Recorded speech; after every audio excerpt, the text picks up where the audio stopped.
belief system, I told you earlier as well, it's the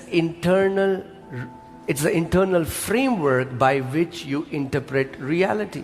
आपका belief system वो अंदर देखने का तरीका है जिसके द्वारा आप हकीकत को देखते हैं.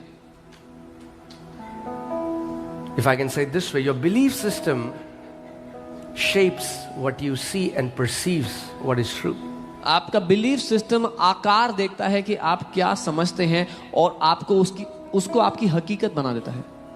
The gospel isn't about trying harder. Jesus didn't come and say, I have come so that you may try harder and try harder in abundance.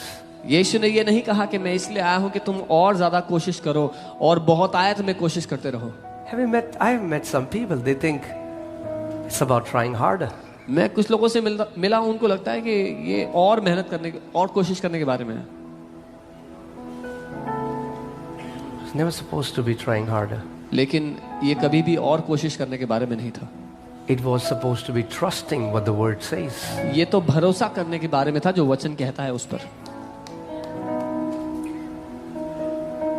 The kingdom is a seed. राज्य एक बीज है. When Jesus had to describe the kingdom of God, he said kingdom of God is as a seed. जब यीशु को राज्य की परिभाषा देनी थी, उसने कहा राज्य एक बीज है. You don't try harder. आप और if you have seed, you don't have to try harder. All that you have to do is sow the seed in the right soil. अगर आपके पास बीज है तो आपको और कोशिश करने की जरूरत नहीं, बस इतना करना है, सही मिट्टी में उसको बो दो. Okay? But for the fruits to come, for the harvest to come, just seed isn't enough. लेकिन फल आने के लिए सिर्फ बीज होना काफी नहीं है.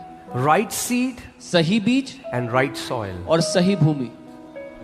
Even if God's word is released every Sunday, but you sit with a wrong attitude, your heart's attitude is not honoring towards God's word, then what happens? The seed is not going to penetrate your heart, and if the seed doesn't enter, it cannot germinate. If it cannot germinate, it cannot grow. If it will not grow, it will not bear any fruit. There will be no harvest. हालांकि बीज हर Sunday यहाँ से भेजा जाता है, लेकिन अगर आप सही रवैये के साथ बैठोगे नहीं उसको ग्रहण करने के लिए, तो क्या होगा? वो बीज आपके दिल में जाएगा नहीं तो बोया नहीं जाएगा, बोया नहीं जाएगा तो जड़ नहीं पकड़ेगा, फसल नहीं लाएगा आपके जीवन में.